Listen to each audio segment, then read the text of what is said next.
Welcome back to CC with Moxie.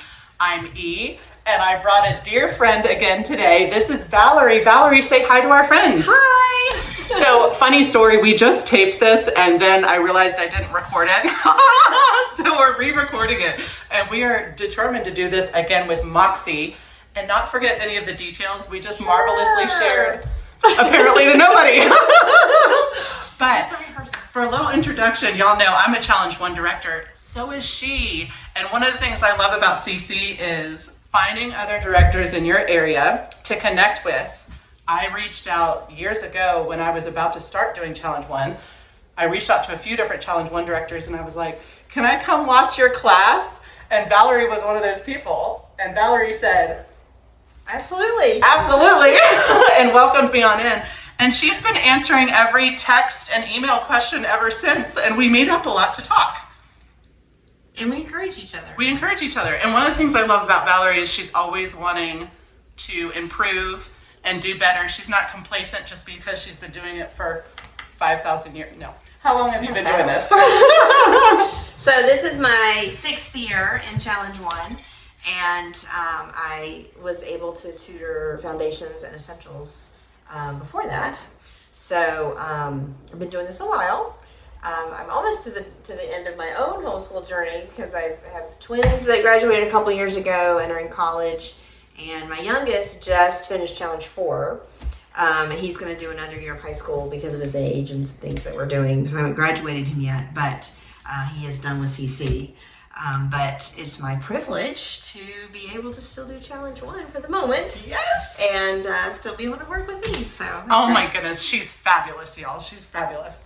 I consider her an authority on the subject. Today we're going to be talking about transcripts. Definitely not. But I've just had a little more experience than E on this because my kids are older. She eats humble pie almost too much. Like, she's really great at what she does. And so I was like, please come share some wisdom. But we met several times actually to prepare for this discussion, which might seem crazy.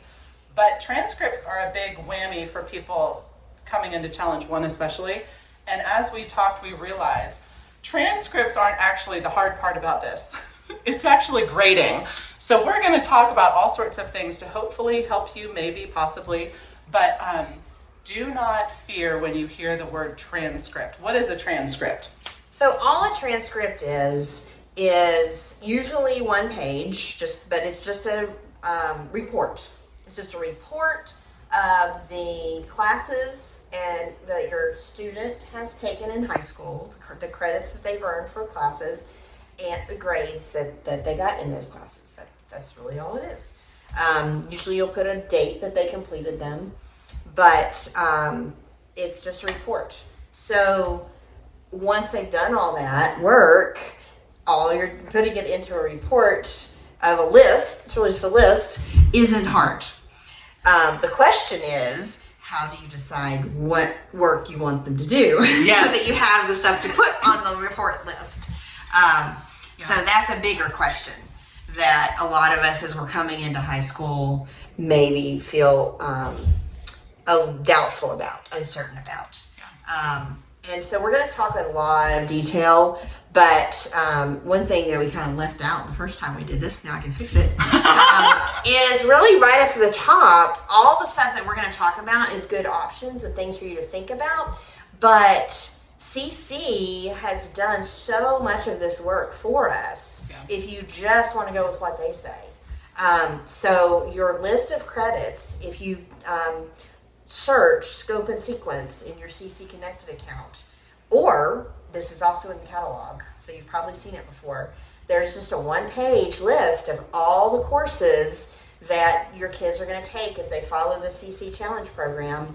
And CC lists suggested credits that would be appropriate to award credits for each of those classes. Now, where we in our state, we have a lot of freedom and authority under our state law as the homeschool parent to make all the decisions about credits and when they graduate and what they need to take and what grades and all of that. So it may vary in your state, but so CC emphasizes those credit suggestions are just suggestions. You need to make those decisions as a parent in your homeschool. But it's nice that they do give us those suggestions. Because we're not going to list, there's not one right way to do transcripts. Colleges are used to seeing a lot of different formats. There's not usually a format you have to match up. But we're not going to list Algebra 1 as logic because CC calls it the logic strand. Or Intro to Drama with Tamia the Shrew in Challenge 1, we're not going to list that as reasoning because CC calls it the reasoning strand. On our transcript, we're going to put more normal or traditional names for the classes, like American literature or U.S. history or physical science. And so that scope and sequence, in where CC puts that scope and sequence, they also list those names and the suggested credits. So that's a helpful place to start. The other thing that is great for a CC resource that does so much of the work for us, we may put some sample transcripts in the description, links, but there's a website or a group called Homeschool Counselor that you can access through the forum in CC Connected. And it has sort of a fillable transcript where it has all the CC classes already kind of in their database. And you just fill in for your kid which ones they took and what grades they're making. And easy peasy, you put it in and pops out a great page. And I think you can even use it to kind of play around with and see. And I think it's free until you print your official transcript. So that's a great resource also that makes it super easy. Yes. So if that's all you need, you're good. You can stop watching us. But absolutely. I know, right? But if you want to learn more, there are certain things even to consider before going the transcript route, like you said.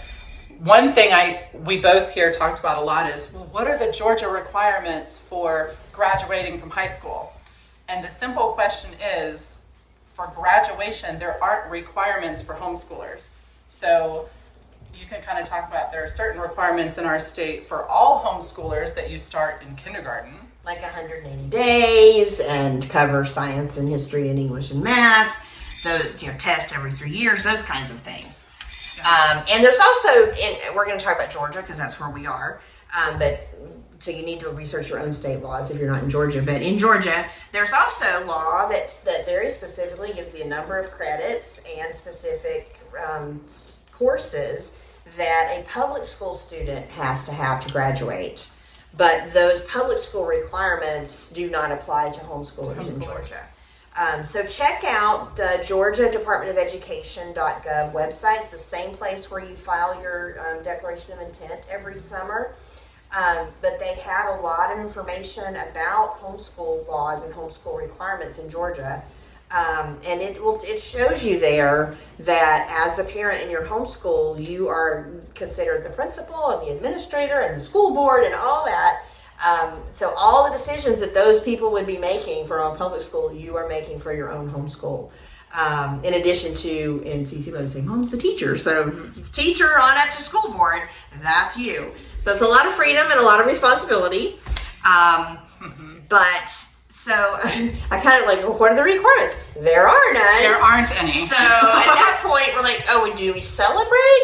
Or are we like, okay, this is an even heavier burden. What am I supposed to do if there's no guidance? So then that leads me okay, we still have to have some guidance, right? We can't just be adrift. I mean, some people might be okay with that. Some people love being adrift. I'm not. That makes me much more terrified. So, speaking as someone who was terrified, not too many years ago and walked through this and now has kids in college, so we successfully got through it, I will tell you that what I recommend is I can go to different places to compare. So none of these places that I'm about to talk about are going to give you requirements like, oh, I have to have this or I can't graduate my kid. But maybe I want my kid to be on the same kind of right track as their peers they're going to be competing with. Or maybe I want to make sure that I'm not closing doors that my kid might want to go through later. Because sometimes people will say, well, if my kid doesn't want to go to college, why should I even do a transcript? So I think, first of all, if they're going to do the work, they deserve a high school record. And even to the point of, not just having their records dusty in your attic, or if something happened to you and they needed to prove that they did high school and you weren't around to be able to tell them then, just do the record. It's just one page. It's setting forth the record. I think they deserve it. But also, I don't want to be closing doors. So I don't want to decide when my kid's 15, they don't want to go to college, so therefore we're not going to do this stuff that they might need for college. I want them to have open doors, because they might change their mind. Sometimes we don't know what we want at 15. And then even, it's mainly for college, but there might be jobs where they might need a transcript at some point. So like my son is entering the National Guard right now. He's working on that. And they want to see a high school transcript. It's not that much of a burden to make the one page once they've done the work and you're graduating them. So I think it's worthwhile. Absolutely. So where are some places that I've looked just to compare and go, what could be some requirements? What might I want to include when I'm deciding what credits to give them? If you're not just going to follow the guide. Right. The first place, always, if your kid knows where they want to go to college, call that college admissions office. They are absolutely going to be your best resource. But a lot of our kids don't know where they might want to go to college. And that's the boat we were in. Mm-hmm. So I just looked at the university system of Georgia. It's huge. It covers lots and lots of colleges all over Georgia. A lot of private schools line up with it, even if they're not part of it. So it just seemed like a good benchmark for us to use. And they have a required high school curriculum. If you can Google University of Georgia required high school curriculum. It's probably going to be very similar to many, many other college requirements all over the country, and your state will have something like that.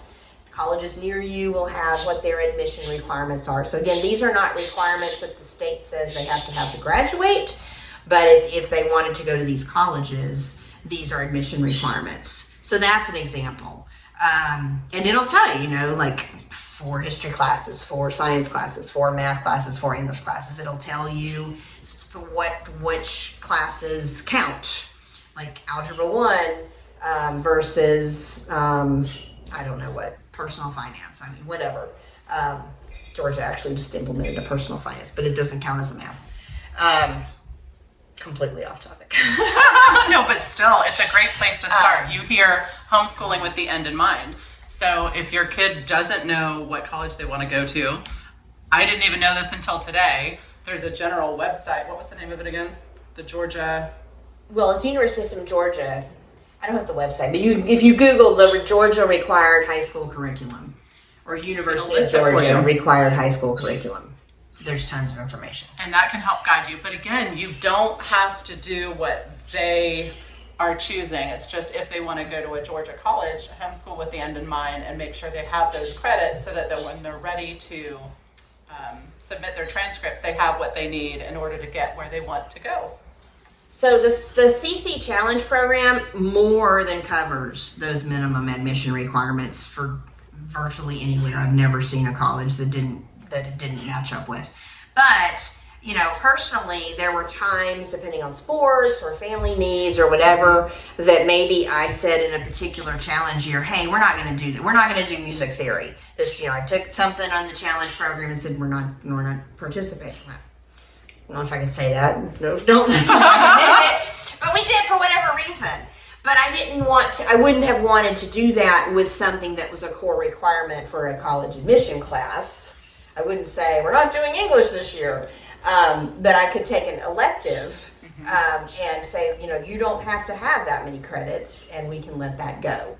So both the number of credits that CC offers and the specific classes that are offered in the challenge from the 4 years of challenge, 1 through 4, are very rigorous and robust and rich and more than meet your college requirements. Like I said, I've never heard of a college that had an addition, more than that. But if you are making your own decisions about tweaking what you want for your kids to have, that's what we're talking about today. There we go. So once you know what courses you want your kid to complete, you've set your goals, you've said these are the courses I want you to have over your 4-year career, then you have to figure out how you're going to grade those courses. This is where the fun comes in, right? Oh, sometimes. And Valerie will tell you, there's a broad spectrum of graders. What do you see on each end of the spectrum? Yeah, well, before I start to decide how I want to grade a particular class, I'd like to think about, and maybe I'm doing this more in hindsight, but I'm going to pretend there's some wisdom, so we'll try. Things that I wanted to think about, or things that I bumped in and thought, oh, maybe I need to think about this. Sometimes it's helpful to step back and think, what's my goal? And it might sound like a philosophy, but it really is about goals. What are my goals? And because grading, ultimately, I think most of us in grading, we want our kids to be growing and learning, and grading or correcting what they're doing is part of that. If we just teach and they do something and we never look to see if they got it right, that's a missed growing opportunity. But that doesn't always mean we have to put a number on it, a 76 or a 92 or whatever. So there's different ways of grading, which we can talk about in a minute. But for a minute, I'm not going to go over too wordy, but what are some goals that I need for my kids to be having? Why we would want to be grading? So, I want them to be able to get into college if that's what they want to do. I want them to be able to do college successfully if that's what they want to do. I want them to be prepared for life. And that might not mean can I answer the correct multiple answer about the Civil War in terms of that kind of grading, but can I turn things in on time and can I complete things? Those are life skills that we can foster through requiring assignments and grading. And the other thing that I think it's important to think about is integrity in grading. And that's twofold. It's not just am I having integrity and not giving them a higher grade than they deserve. And with deserve, I mean, for my standards, I'm the teacher. I get to decide. There's not some platonic rule that tells me they have to do X, Y, and Z in order to get a certain grade in this particular class. I have a lot of freedom as the teacher, but am I not just giving up and because it was hard and slapping something on the paper to get past it? Am I having integrity? Can I justify it to myself? But the second part of that is not just for myself, but being able to communicate that to my kids in a way that they understand. Because I think when I was doing this, I made the mistake of, I knew in my head what I wanted from my kids. And sometimes they underestimated what I wanted, and sometimes they overestimated. So sometimes they were thinking, Mom just pretended I got an A on that one. I really did badly. So that didn't feel like integrity. Like they think the integrity is being called into question if they're thinking that. But on the other hand, sometimes they looked at their colleagues in class who were doing more or different or better for whatever family reason, skill reason, whatever. My kids were excelling and meeting what I wanted from them and doing exactly what they needed to do for what I'm setting for their homeschool. But they felt like, oh, I'm not doing enough. Oh, I'm not good enough because my colleague looks like this. And in particular, my daughter went through a lot of anxiety that I was unaware of because I felt completely justified looking at some different school requirements to compare and looking at college requirements that, we might have 10 papers assigned and challenged by CC, but I'm looking at some other things and I'm like, you know what, we're going to focus on some other skills and only do 6 papers. And so I'm perfectly happy and that I'm having integrity in making these decisions, but I wasn't communicating with her, and she felt like, oh, I'm not good enough to do 10 papers Mom has to only make me do 6 because I'm not as good as my friend who does them all. And I was like, what? Where I think you're excelling, you're knocking it out of the park, you're doing exactly what you need to do, but I wasn't communicating with her. So I had both sides of thinking they were not good enough and thinking they were too good at various times. That's a great point. Because Once I you wasn't goal communicating set, with them. yes, to let your kid know what the goals are. That's a great point that not everybody considers. Yeah. Well, like I said, I didn't consider it till hindsight. It's always 2020, isn't it? Yeah. So once you figure out goals, then what? So there is a wide range of grading personalities, let's say. It's not just personality. It's not just personality. There are good reasons that we'll get into, but for lack of a better word, it does go with personality. So, probably easiest, most relatable, traditional school. A lot of us grew up that way where, you have assignments every week and they're on paper and you can see them in concrete, and it has a number at the top, a percentage. You missed this, you didn't get this right, and 2 points off for each one or whatever. And then you average them up at the end, and that's your grade. There is nothing wrong with that. That always works. But as homeschoolers, sometimes some people like to just do regular traditional school at home, and that's their homeschool, and that's fine. But there's lots of other ways to school. There's lots of other ways to assess. Classical education may not be quite as devoted to that kind of assessment. So these are totally freedom for you to decide how you're going to do it in your homeschool. But we want to kind of give some examples and some talk about, just because a lot of us, when we grew up in traditional school, we might that's all we know. Only think of that, right? So way on the other side of the spectrum is me. What I came to early on having this conversation, like, is this okay? I knew what I was doing with my kids in elementary school, and I'll just describe it, but I didn't have words for it initially. So, we would work together. I would teach whatever the concept was. I would ask them to do the workbook or whatever it was. I'd look over it for wrong answers and we would talk about it. I'd say, hey, do this again, or hey, why did you miss this? Or go back over the concept where they didn't understand. This very organic learning process where you know what your kid is learning. You do have ways of checking it. But rather than putting a number on the page, I would ask them to correct and go back and learn it. And so by the time we moved forward to the next chapter, they had mastered it. And then I was given words for what that was that we were doing. And so I was like, yeah, that's fine. You're teaching to mastery. When you teach to mastery, they're probably going to have A's in everything because you don't move on until they've got an A. You're not looking for an A necessarily, but that's when you move on, is once they've mastered it.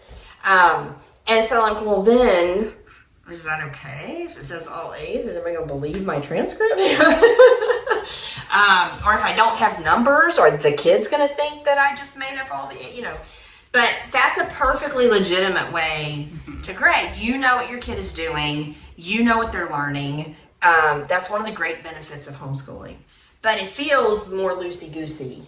And you don't I'm always fine being loosey-goosey. When you have everything in between. So right. Some people, like for certain subjects, if your math curriculum and your science curriculum already comes with tests and quizzes and things, great, use them. If they don't, maybe on certain subjects you're more loosey-goosey, and some subjects you're more like her first example of all the grades and the scores and the... So truly you can customize grading to what works for you and your kid and even your season of life. There are certain seasons where you can juggle a bit more than others. And so you might not even grade the exact same way in all subjects every single year. Absolutely. And I also like what you said about seasons of life because, I might prefer to find it more classical, more organic to say in history, we're going to read and discuss and narrate and debate. But at some point, probably if my kid's going to college, they're going to have to take a history test at some point. So I might not have their history grade be, 15 chapter tests for the whole year. But that doesn't mean I might say, hey, this chapter, let's focus on testing and let's learn how to review and learn how to. So again, just thinking about the skills that your kid needs and the skills that you want to emphasize as a homeschool parent, and let that flex depending on the subject, depending on the season. I think those are all great points to keep in mind. I love that. And if you're somebody who you're going, my oldest kid is now entering challenge 1. I hear what you're saying, but I need all the things. We're going to put some links in the description of this YouTube video. The links do not mean that it's like done by the professor of grading. These are just samples that you can use, documents that other people have used through CC that are friends mainly of Valerie's, and it'll give you a jumping off point on different ways that you can grade and record keep and track. Right, but just use it as samples. Not 100% correct things that you should definitely write in stone. There's a great book that just lists pretty much all the assignments from Challenge 1 guide with boxes by them. And you can use it to be the traditional school, or you could use it to check they did it that week, and to my satisfaction. There's also a document that gives some sample weighting. So that's something else we haven't talked about. So we talked about how do you grade individual assignments, but then how do you take those individual assignments and form the year or the semester grade? And, do you weight the tests 40%, or do you weight, in English, for example, how heavily do you want to weight their essays? If you want to weight their essays as 50%, or I don't know how in detail we want to get. But if you're familiar with Lost Tools of Writing, you've got that 3-week cycle. And if you don't know what that is, that's okay. You'll get there. But there's a rubric. Sometimes people will give, like, the invention week is 30%, and the outline week is 30%, and the essay week is 30%. Oh. Or you could just say 50% essays and 30% reading and 20% attitude and class participation. So anything like that is entirely open to how you want to. We always say inspect what you expect. So that's a good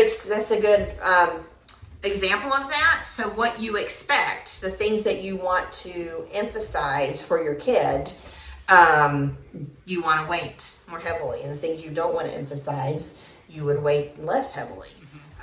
And so there's a sample of that, but again, it's just a sample for how one parent wanted to do it. And anything that you are expecting them to do, you can include in the grade. And you can include, was it timely? Was it cheerful? Was it neat? Whatever it is that they're struggling with, or the skills that you're emphasizing, you can tailor how you're grading to include those things. Does that make sense? Yes, you can tailor to their strengths and weaknesses. So say they've gotten wonderful with writing, and they're wonderful with the word choices and the grammar, but their arrangement could use the few helps. Maybe you focus on weighting arrangement heavier for a little bit until that skill is improved. So this is another example of where you want to communicate with your kids. Yeah.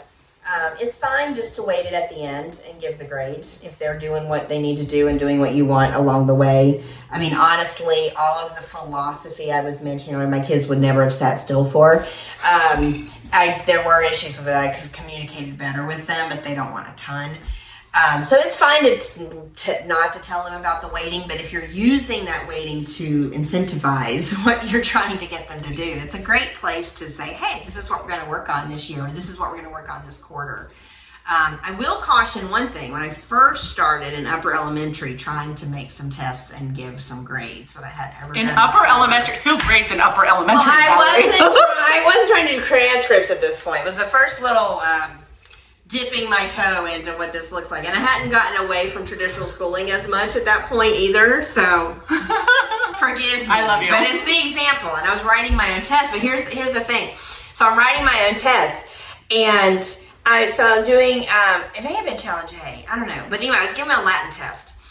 And I was like, oh, I'm not going to ask them that vocab and those down endings, because I know they know that. So I was writing these sentences that would challenge them. And of course they missed some stuff. And then so I wasn't concerned that much about giving them a number grade, but this is how my brain thinks. So I was looking at them like, they didn't do really well on this. But then it dawned on me, like, well, this is a completely unfair test. If you think about, if you're going to give a traditional school test, then let's be traditional about it. Because if you think about a traditional school test, that teacher doesn't write the test knowing what I know and only putting on it the things she knows I'm struggling with. That's true. That test would have all the easy stuff that I skipped. And the hard stuff. Because it's stuff they needed to know. And the people, the students who were doing well would get all of those points. They'd fill them in, they'd get the points. And I thought I was being nice by not making them do that on the test, but then they didn't get those free points. And they were only getting the hardest questions on the test. So don't do that to your children. Don't do that in the waiting. Like, I'm only going to weight the things you're struggling with. And don't do it if you're writing tests. Give them the stuff that they know, that you know they know, as well as the stuff that they might struggle with. Yes. I've even heard from a couple moms who have said, particularly in the exposition strand, they struggle with grading their kids' papers, especially because most of their papers are persuasive and just the nature of them and things. And so there are people around you can find to pay 15 or 20 bucks per essay, and you can have somebody else grade it for you if you wish. I've never done it. Most of my friends that I know haven't, but one friend in particular went that route. So if you don't feel 100% comfortable in grading all subjects, because some are more subjective, you can find somebody else that could grade it for you. But I really recommend you don't do that. I recommend that you do it. Well, the first step I would recommend is to have that conversation with your director. Not to ask them to grade for you, but to say, I don't really know how to grade this. Can you give me some tips? And then if you try and you get some tips from them and want to look for some outside help, that's fine. But in my experience, we as challenge directors, part of our job is to equip you guys, to equip the moms in our class.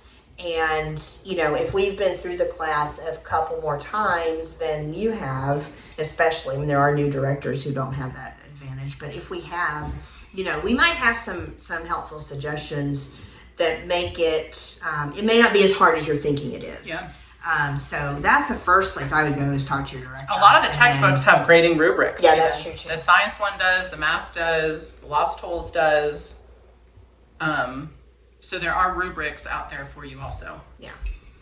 So I think do we need any more examples on options for grading? I think we've covered. So once you figure out what subjects you want to do, you figure out how you're going to grade them, and then record keeping. Yes. So I feel like we kind of went from top to bottom on this. I would sort of say backwards, but not like the transcript is the final product. What's this record, this one page, nice, neat little thing. And it sounds scary and everybody wants to know about it, but that's the easy part. And so then you find, okay, well, what work do we want to do? And what do we make the plan for giving the degree? Well, then how do we do the grades? So now we're down to sort of the beginning stage. I mean, you have to plan that stuff, but the work that your kid is doing every week and the record that they're producing, and what records do you want to keep? So let me say, I come at this kind of from two sides, I think. One is you probably won't ever need them, but keep them in case. Yep. Yes. I think is kind of the twofold answer that we're giving. So I don't remember if I said this earlier on this recording or before, but admissions officers, the vast majority of colleges, I've never heard an example of an admissions officer who wants you to bring in your boxes of high school work. They don't want that paperwork. Colleges don't want that. So for colleges, the transcript is what they want. They might, at the most I've ever heard anybody ask for is a list of course descriptions, and they might want to include in that those textbooks that were used. So that is an important thing to keep a record of as you're going. But CC already has that for you. So you can search course descriptions in the CC Connected. and they have a document for challenge 1, 2, 3, and 4 with all of that listed out. And even a local college of ours says they want a portfolio, which to me means a giant stack of work. But what they mean by portfolio is this course description document. And that's what we've submitted, and I say that from actual fact and from the description on the website. But so colleges are probably never going to ask to see the work product that your kid produces, but it's only 4 years that you're keeping it. It's not like you have to keep it for 20 years or anything. So once your kid gets into college. And then they're going to have college transcripts after that. So any grad schools or employer or anything after that is just going to ask for college. So I would say once they get into college, you're probably safe if you want to clear out your dusty areas of paper. It's not that much per year. Just for those 4 years until they get into college, or maybe a couple of years if they're taking a gap year or something, just hang on to it to be safe. So what would you keep? Like papers that they write, tests. If they have, definitely papers and tests, I would say definitely. Their debate. And then if you have additional, if you have, like they have a notebook that they did math problems in or something like that. And if you are grading more on the looser side, and like there were subjects that we just did sitting on the couch orally. Yep. So with those, you might want to, once a year do something written. Keep whatever you do, but you also don't have to have a massive stack for every subject. A sample is probably fine, but you just keep it till they get to college, I think is. And you absolutely do not need it, but if down the line you just decide this is too much and you want somebody else to do your transcripts, you go to a transcript service to accredit them, they will likely ask for some things. You've got to ask the company what they need, but if you've saved their work, you'll have anything that they'd be asking for. I know several CC families use ACA West, or Compass Prep is another one. So you don't need it. It is extra money. It's around, I think, $400 a year. But if the thought of doing this is just too daunting, you can send your stuff to a transcript service. But my understanding is they don't grade it for you. They just do that little piece of paper we were talking about. So if you're going to go to work, do all the work of grading it and tracking it and keeping a hold of it, you might as well just type out that one little piece of paper at the end. But if you just don't feel comfortable, that's okay too. Keep their stuff, and then you have anything that they'd want to ask for. Yeah, sending everything to somebody like that feels way more daunting to me, but it's nice to know they're out there. And when you say several families have used those companies, the vast majority of CC families that I know have not accredited their transcript. I don't know if your experience differs, but it's absolutely not necessary. Only a few. So there might be a situation where there might be a reason to want to do that. Like in NCAA sports, sometimes there's some different requirements. So there might be something like that, but it's not something that we're recommending or suggesting that you need. It's just something to know that's out there. And it's not just if your kid is staying in state. If your kid is applying to Harvard, Princeton, or Stanford, you don't need that accredited either, truly. Kids all the time get into there with an unaccredited transcript. So not a big deal. Yeah, that's true. But I think they look more at exam scores. I know we talked with an admissions officer early on, because again I was kind of nervous about high school and how do we do this, and if my kids have all A's, or does it look like I made something up, or if they gave them a B, would it look like they couldn't even get an A from their mom? What does that look like? I was like all over the place obsessing. What is the right answer? And the admission officer that we talked to was kind of like, this is totally anecdotal. This is one, but his answer was, well, honestly, I don't put a whole lot of stock into what grades the homeschool mom says. I'm going to look at test scores.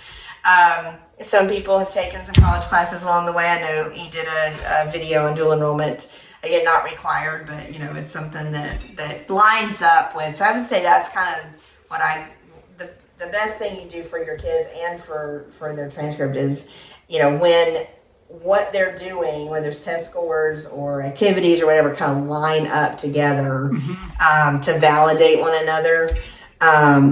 But to me, in hindsight, I look back on that with what I said at the beginning, that there's not one right way to do transcripts.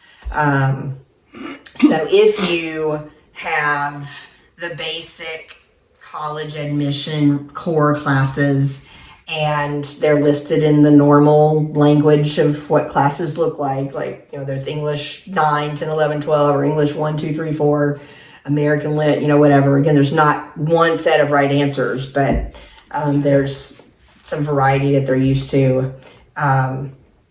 It's gonna, and you can even Google, you can look at the samples we linked, but you can just Google transcripts and see lots and lots of different versions. But transcripts made easy. But it's not something to be scared of. No. If you've done the planning, like we said, and done the work with the kids, the hard part's done, and you just make it into that one page report. Yes. So hopefully this was helpful and not daunting, but really you just homeschool with the end in mind. If you're following CC's stuff, it's almost all done for you. You just have to type their stuff into your transcript. If you don't want to follow it exactly and you want to use some different subjects, that is absolutely fine as well. It's one of my kiddos. So anywhere you do it, you'll just figure out your goals, what subjects you want to do, how you want to grade it. You'll keep all of your records. And then at the end of those 4 years, you'll just plop them onto a transcript. It's literally like when you go and apply for a job and you submit a resume. It's a screenshot of what you've done, right? It's not everything. Same with a transcript. It's a screenshot of your 4 years of high school. And there's many ways to skin the cat. So hopefully this was encouraging for you. We'll put those links in the descriptions like you said. Hopefully those are helpful. But go to your directors, ask other moms that have been before you, the trailblazers. We're all happy to help. And as you're doing this at home and you're working hard on your transcripts, you want to do it with Moxie. See you next time. Bye.